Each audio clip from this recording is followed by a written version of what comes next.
প্রিয় দর্শক, মধ্যপ্রাচ্যের উপর আজকে অনেকগুলো খবর দিতে চাই। বেশ গুরুত্বপূর্ণ খবর আছে আমাদের হাতে। প্রথম গুরুত্বপূর্ণ খবর, নেতা কাকুর বাড়ির একটা ভয়াবহ বিস্ফোরণ হয়েছে। এই বিস্ফোরণটা কেউ ঘটিয়েছে নাকি অটোমেটিক ঘটেছে? এটা নিয়ে আলোচনা শুরু হয়ে গেছে। যেখানে বিস্ফোরণটা হয়েছে সেখানে দখলদার দেশটির গুরুত্বপূর্ণ সামরিক কারখানা রয়েছে। দ্বিতীয় গুরুত্বপূর্ণ খবর, সৌদি আরব মধ্যপ্রাচ্যে নিরাপত্তা বলয় তৈরি করছে, সাথে ইরানকে রাখছে, যে ইরানের ভয়ে আমেরিকাকে ডেকে এনেছিল সেই ইরান থাকছে এবার সৌদির পার্টনার। পাশাপাশি সেই জোট থেকে বেরিয়ে যাচ্ছে আরব আমিরাত। কি ঘটতে পারে মধ্যপ্রাচ্যে?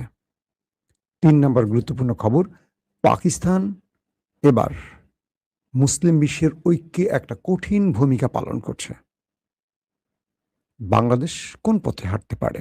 চলুন এই খবরগুলো আজকে দেব, আরো অনেকগুলো খবর আছে। প্রথম যে খবরটি দিয়ে শুরু করতে চাই, দখলদার দেশটির বেইজ সিমাস একটি অঞ্চল, সেখানে গভীর রাতে একটা বিকট শব্দ হলো। সেই বিকট শব্দে কেঁপে উঠল পুরো অঞ্চল। পুরো আকাশ জুড়ে আগুনের কুণ্ডুলি দেখা গেল, ধুয়ো উঠল। প্রতিটি জনগণের মধ্যে এক ভয়াবহ আতঙ্ক সৃষ্টি হলো। গণমাধ্যমকে সেখানে যেতে দেয়া হলো না, আশপাশে কোনো মানুষকে যেতে দেয়া হলো না। হঠাৎ করে ইমার্জেন্সি তৈরি করা হলো। এমনভাবে মিডিয়া কন্ট্রোল করা হলো, সঠিক তথ্য যেন কেউ জানতে না পারে। এই বেইজ সিমাসে আসলে কি হতে পারে, এটা নিয়ে অনেক রকম তথ্য আন্তর্জাতিক গণমাধ্যম দিচ্ছে। ঠিক নিউ ইয়র্ক টাইমস তারা বলছে যে কোনো সময় আমেরিকা এবং তার মিত্র ইসরায়েল ইরানে বড়সড় অ্যাটাক করবে। প্রথমে তারা বলছে 7 দিনের মধ্যে, 7 দিন পরে না, 7 দিনের মধ্যে। 7 দিনের মধ্যে মানে আজকে হতে পারে, কালকেও হতে পারে। এর মধ্যে ওই দেশটির মধ্যে এই যে বড় অ্যাটাকটা হলো বা বড় শব্দ বা বিকট আঘাতটা এলো, এটা কিসের? সামরিক বিশ্লেষকরা বলছেন এখানে ওই দেশটির মানে নেতা কাকুর দেশটির রকেট কারখানা আছে, অ্যারোস্পেস, আমরা কি বলি অ্যারো, তাদের যে আকাশ প্রতিরক্ষা ব্যবস্থা অ্যারো, অ্যারো 1, অ্যারো 2, অ্যারো 3 আছে না, সে অ্যারোর মিসাইল বা রকেট তৈরি করা হয় এই অঞ্চলটিতে। ইরানের যে ব্যালিস্টিক মিসাইলগুলো ইসরায়েলে অ্যাটাক করছে, এগুলোকে মোকাবেলা করার জন্য এই অ্যারো ব্যবহার করা হয়। এর ব্যাটারি আছে, এর মিসাইলগুলো আছে এই অঞ্চলে, অর্থাৎ বেইজ সিমাসে। বলা হচ্ছে আরো বেশ কিছু গুরুত্বপূর্ণ সামরিক কারখানা আছে যে স্থানটিতে হামলা হয়েছে, এবং বলা হচ্ছে যে এই অ্যারো কারখানাতেই আক্রমণটা হয়েছে। অ্যারোর আশপাশে না, ওই কারখানাতেই আক্রমণটা হয়েছে বা শব্দটা হয়েছে। ইসরায়েল বলছে যে এটি তাদের একটি নিজেদের প্রোগ্রাম ছিল এবং তারা নিজেরা করেছে। যে শব্দটি পাওয়া গেছে, তারা কোনো একটি পরীক্ষা নিরীক্ষা করছে বলেই শব্দটা এসছে। পাল্টা প্রশ্ন উঠে আসছে এরকম যে যদি ইসরায়েল নিজেরা কোনো পরীক্ষা নিরীক্ষা চালাবে এ অঞ্চলে, তাহলে মানুষকে অগ্রিম সতর্ক করলো না কেন? গণমাধ্যম জানলো না কেন? দিনের বদলে গভীর রাতটাকে বেছে নেওয়া হলো কেন? কেন অগ্রিম সতর্কতার না থাকায় মানুষের মধ্যে আতঙ্ক সৃষ্টি হলো? অনেকগুলো কেন যদি আমরা ডট কানেক্ট করে এক করি, তখন বুঝতে পারবো ইসরায়েল হয়তোবা নিজের দেশের আক্রমণকে বিশ্বকে জানাতে চাচ্ছে না, যাতে তাদের ব্যর্থতা বা দুর্বলতা প্রকাশ পায়। কিছু কিছু মাধ্যম বলছে এই কাজটি ইরান করে থাকতে পারে, অর্থাৎ ইরান ওই দেশটিকে ওয়ার্নিং দিচ্ছে, সতর্ক হও। অথবা ইরান ওই দেশটিকে আক্রমণ করে বোঝাতে চাইছে ইরান যুদ্ধের জন্য ভয় পাচ্ছে না, ইরান তোমাকে আক্রমণ করে দেখাচ্ছে, দেখো তোমাকে আমরা গোনায় ধরছি না। এখন আসলে সঠিক তথ্যটা কি? ইসরায়েল বলছে তারা কোনো কিছু পরীক্ষা নিরীক্ষা করেছে, আর বিশ্ব গণমাধ্যম বা সামরিক বিশ্লেষণে উঠে আসছে বাকি ডটগুলো মেলালে বোঝা যাচ্ছে এটা কোনো পরীক্ষা না, এখানে কোনো ধামাকা হয়েছে, কোনো বিস্ফোরণ হয়েছে। যদি বিস্ফোরণ হয়ে থাকে, সেটা কি ইসরায়েল কোনো কিছু ভুলবশত বিস্ফোরণ ঘটে গেছে ইসরায়েলের ভিতরে? নাকি কেউ সেখানে অ্যাটাক করেছে? এটি হয়তো সময়ের আলোকে আমরা আরো সময় গেলে আমরা বুঝতে পারবো যে কি হতে যাচ্ছে সেখানে।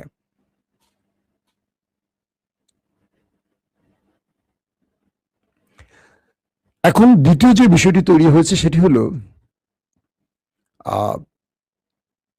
ট্রাম্প সাহেব তিনি যেই তার ট্রুথ সোশ্যালে একটি টুইট করেছেন, সেখানে তিনি লিখেছেন, বড় তুফানের আগে এটি নীরবতা। অর্থাৎ ট্রাম্প চীন থেকে তার ব্যর্থ সফর শেষ করে একটা নীরব সময় পার করছেন, মানে একদম চুপচাপ।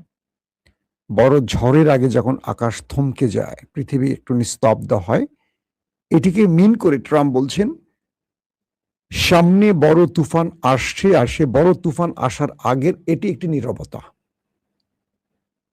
মানে তার যে পোস্ট ইংরেজিতে করেছেন তার বাংলা অনুবাদটি হলো এরকম, বড় তুফানের আগে নীরবতা ট্রাম্প বলছেন। তার মানে ট্রাম্প বোঝাচ্ছেন, এবং তার ট্রুথ সোশ্যালে তিনি যে ছবি আপলোড দিয়েছেন, তিনি এরকম পেছনে যুদ্ধ বিধ্বস্ত অবস্থা, তার সামরিক বাহিনীর সদস্য দাঁড়িয়ে তিনি এইভাবে আঙুল তুলে দেখাচ্ছেন, আসছি আমি ট্রাম্প, বাংলা সিনেমার অনন্ত জলিল আছে না। বাংলাদেশে আবার একটা খুব মজার বিষয় আছে, দেখবেন একসময় হিরো আলম প্রচন্ড আলোচনায় থাকতেন, সবসময় কোথাও মার খেয়ে আলোচনায়, কোথাও এটা করে আলোচনায়, কখনো নির্বাচনের আলোচনায়, কখনো একাধিক বিয়ে আলোচনা। তো হঠাৎ করে দেখবেন যে আমাদের কমেডিয়ান হিরো আলম আলোচনা থেকে নাই।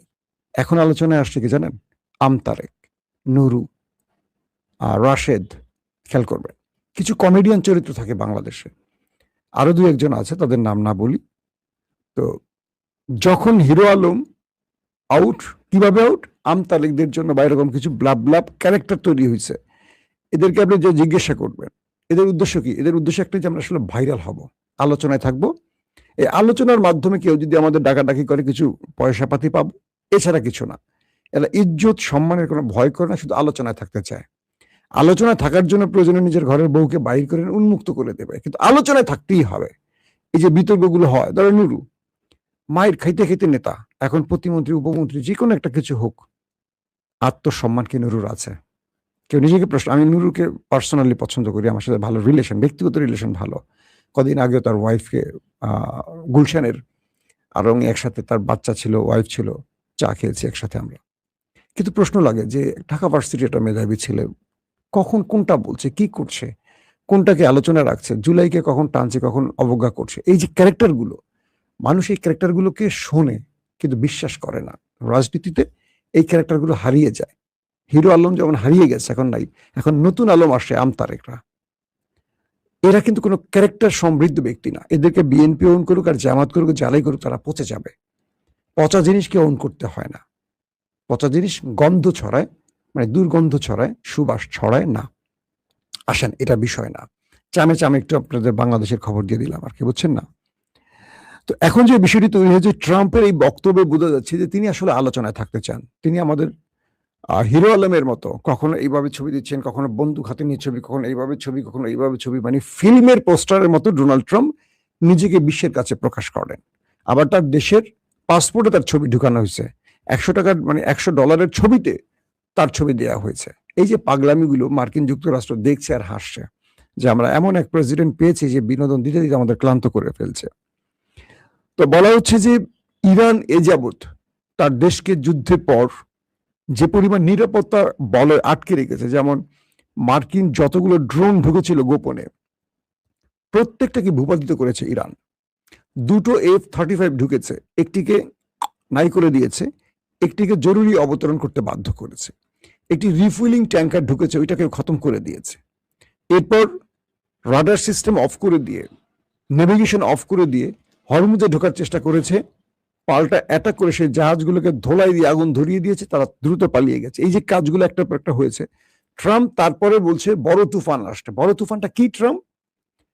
আপনি তো 40 দিন বড় তুফান দেখিয়েছেন, তারপর আপনি নিজে হাতে পায়ে ধরে পাকিস্তানের যুদ্ধবিরতি ঘটিয়েছেন।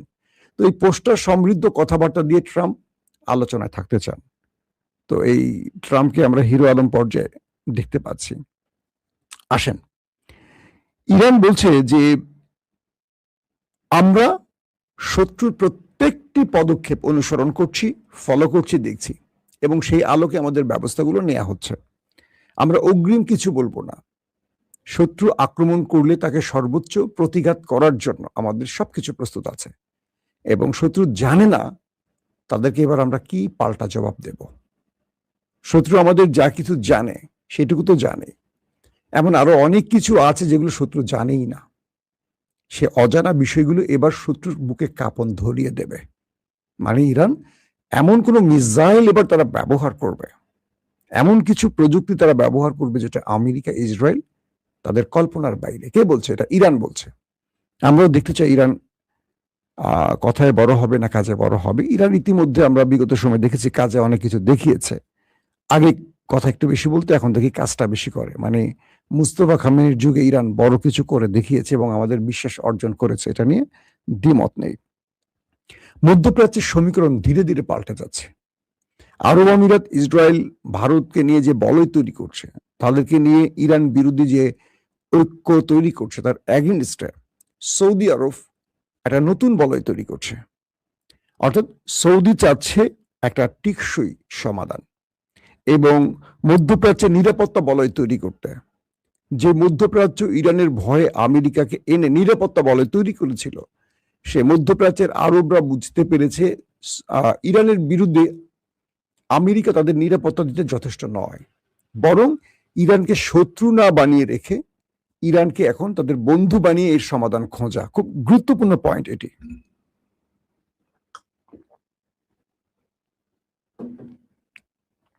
এই যুদ্ধের পর সৌদি আরব, কাতার, কুয়েত বুঝেছে যে আমেরিকা যে পরিমাণ ধোলাইটা খেয়েছে ইরানের হাতে, বা ইরান যা খুশি তাই করেছে। একটা পর্যায়ে ইরান যেখানে টার্গেটে হিট করতে পেরেছে, তাদের পুরো প্রতিরক্ষা ব্যবস্থা, রাডার সিস্টেম অকেজো করে ফেলেছে। তাদের যেই সেনা ঘাঁটি তাদের নিরাপত্তা দিবে, সেই সেনা ঘাঁটি ভেঙে চুরমার করে দিয়েছে। সেই সেনাবাহিনীকে গোপনে সৌদি আরবকে নিরাপত্তা দিতে হয়েছে। বিষয়টা বুঝতে পারছেন? মানে সৌদি আরবকে নিরাপত্তা আমেরিকা কি দিবে? আমেরিকাকে নিরাপত্তা দিয়েছে সৌদি আরব। তাদের সিভিলিয়ানদের বাড়ি ঘরে গিয়ে, আরবদের বাড়ি ঘরে গিয়ে তারা আশ্রয় নিয়েছে। খুঁজে খুঁজে সিআইএর যারা যেখানে যেখানে পালিয়েছিল, বসেছিল, মিটিং করছিল, সেখানে মিসাইল মারছে, সেখানে ড্রোন মারছে এই ইরান। তো সৌদি আরব এখন আসলে চাচ্ছে এই অঞ্চলে আমেরিকা, ইসরায়েল যেটা চাচ্ছে আর ইরানের সাথে যেটা হচ্ছে সেটা দীর্ঘমেয়াদী যুদ্ধ। এই দীর্ঘমেয়াদী যুদ্ধ পুরো অঞ্চলের বাণিজ্য, অর্থনীতি, স্বাভাবিক জীবনকে ধ্বংস করে ফেলবে এবং এটা অনির্ধারিত সময়ের জন্য চলবে। কারণ ইরান ছাড়া না, ইরাকের সাথে যে লড়াইটা করছে 7-8 বছর, মনে আছে আপনাদের? সেখানে ইরাককে আমেরিকা সাপোর্ট দেওয়ার পরও এই যুদ্ধটা 7-8 বছর চলছে, ইরান হারেনি। তো সেই ইরান 10,000 মাইল, 12,000 মাইল, 15,000 মাইল, যেটাই বলি না কেন, দূর থেকে আমেরিকা এসে এই বিশাল ইরানের সাথে কতক্ষণ লড়াই করবে, যারা হার না মানার শপথ নিয়ে মাঠে নেমেছে। তার মানে এই অঞ্চলে এটা চলবে এবং ইরান প্রতিঘাতটা যদি আরবে দেয় তাহলে আরব ক্ষতিগ্রস্ত হবে। ইসরায়েল সেটাই চাচ্ছে, কিন্তু আরব চাচ্ছে যে যে কোনো ভাবে তারা একটা ইরানের সাথে সমঝোতা সম্পর্ক তৈরি করবে এবং চুক্তি করবে, যেখানে আরবদের উপর ইরান হামলা করবে না আর আরবরা ইরানের বিরুদ্ধে দাঁড়াবে না। এবং এটাতে সম্মতি দিয়েছে ইরান। এখানে পাকিস্তান, তুরস্ক একটা ব্যাকগ্রাউন্ডে বড় ভূমিকা রাখছে, কারণ ইসরায়েলের বিরুদ্ধে পাকিস্তান, তুরস্ক এক, এবং এই দুটো রাষ্ট্রের চিন্তা হলো আরবরা যেন ইরানের বিরুদ্ধে লড়াই না করে। তুরস্ক এবং পাকিস্তান চাচ্ছে আরবরা যেন ইরানের বিরুদ্ধে না চড়ায়, তাতে ইসরায়েলের স্বার্থ পূরণ হবে। কারণ ইসরায়েল যেটি চাচ্ছে এটি কোনোভাবেই তুরস্ক, পাকিস্তান হতে দিতে চায় না। তো সেই হিসেবে সৌদির ক্রাউন প্রিন্স মোহাম্মদ বিন সালমান ইরানের সাথে কয়েক দফা কথা বলেছেন। কাতার, কুয়েত, আরো যে রাষ্ট্রগুলো আছে তাদের সাথে কথা বলছেন। বাকি মুসলিম দেশগুলোর সাথে যোগাযোগ চলছে এবং তারা সবাই চাচ্ছেন আরবের নিরাপত্তার জন্য ইরানকে পাশে রাখতে। অর্থাৎ এমন একটি চুক্তি হবে যে চুক্তিতে মধ্যপ্রাচ্যের একটা নিরাপত্তা কনফার্ম করা হবে এবং মানে মার্কিন গণমাধ্যম ফাইন্যান্সিয়াল টাইমস গণমাধ্যম খবরটি দিচ্ছে, তারা বলছে সৌদি এখন মূল লক্ষ্য হলো নিজের নিরাপত্তা তৈরি করা, আর সেই নিরাপত্তার প্রয়োজনে তারা ইরানকে পাশে রেখে এই চুক্তিগুলো করতে চায় এবং প্রয়োজনে তারা এখান থেকে আমেরিকাকে বিদায় করতে প্রস্তুত আছে। আর এটি চাই ইরান। ইরান বলছে গালফ থেকে আমেরিকা চলে যাক, প্রয়োজনে এই আরবকে আমরা নিরাপত্তা দেব, শুধু আমি না, প্রয়োজনে আরো মুসলিম দেশ আছে, প্রয়োজনে চীন রাশিয়া আসবে, তুরস্ক আসবে, পাকিস্তান আসবে, আমেরিকা নয়। কারণ আমেরিকাকে এখান থেকে খেদানো মানে হলো ইসরায়েল দুর্বল হয়ে যাওয়া। আমেরিকা গালফ থেকে চলে যাওয়া মানে ইসরায়েল একদম বিড়াল হয়ে যাওয়া। ফিলিস্তিনে বোমা মারার আগে 14 বার চিন্তা করবে, আমেরিকা অনেক দূর, আস্তে আস্তে ইসরায়েলকে খেয়ে ফেলবে। তো এই পরিস্থিতির মধ্যে সৌদি আরব একটা দুর্দান্ত খেলা খেলছে, কিন্তু তার এগেনস্টে দাঁড়িয়ে গেছে আরব আমিরাত। সৌদি আরব যদি চায় পজিটিভলি, আরব আমিরাত এখানে বাতাসের মতো উড়ে যাবে, কিচ্ছু করার নাই। মানে মুসলিম বিশ্বের মরল তো সৌদি আরব। সৌদি আরব ডাকলে মুসলিম বিশ্ব সব এগিয়ে আসবে, আরব আমিরাত ছাড়া। আরব আমিরাত কিচ্ছু করতে পারবে না। আর আরব আমিরাত মানে এমবিএস এর কাছে এখনো নস্যি। সো যে দেশটির 90% মানুষ বাইরের থেকে এসে এখানে ব্যবসা বাণিজ্য, রিয়েল এস্টেট ব্যবসা করে, মানে আরব আমিরাতের অধিকাংশ মানুষ বাইরের থেকে আসা। এদের অর্থনীতির মূল আবাসন, তারপর আপনার এখানে কি বলে এটাকে, পর্যটন, এই বিষয় ব্লাব বিষয়। তো অধিকাংশ মানুষই চলে যাচ্ছে। যখন ইরান অ্যাটাক শুরু করছে, আরব আমিরাত থেকে বড় বড় বিনিয়োগকারীরা চলে যাচ্ছে। তো ইরান এইভাবে সিরিজ আর কয়দিন বোমা মারলে আরব আমিরাত অর্থনৈতিক সংকটে পড়ে যাবে। তেল গ্যাস বেচে আর কয়দিন চলবে? তার মূল জায়গাগুলো ইরান ভেঙে ফেলবে। আর এখন যদি ইরান কোনোভাবে সৌদিকে তার বাগে আনতে পারে, আরব আমিরাত কিচ্ছু করতে পারবে না। কারণ আরব আমিরাতের মূল শক্তি হলো সৌদি আরব, পাকিস্তানদের মতো দেশ। আর এখানে তুরস্ক একটা বড় ভূমিকা রাখবে। সো মধ্যপ্রাচ্যের সমীকরণ বদলে যাচ্ছে।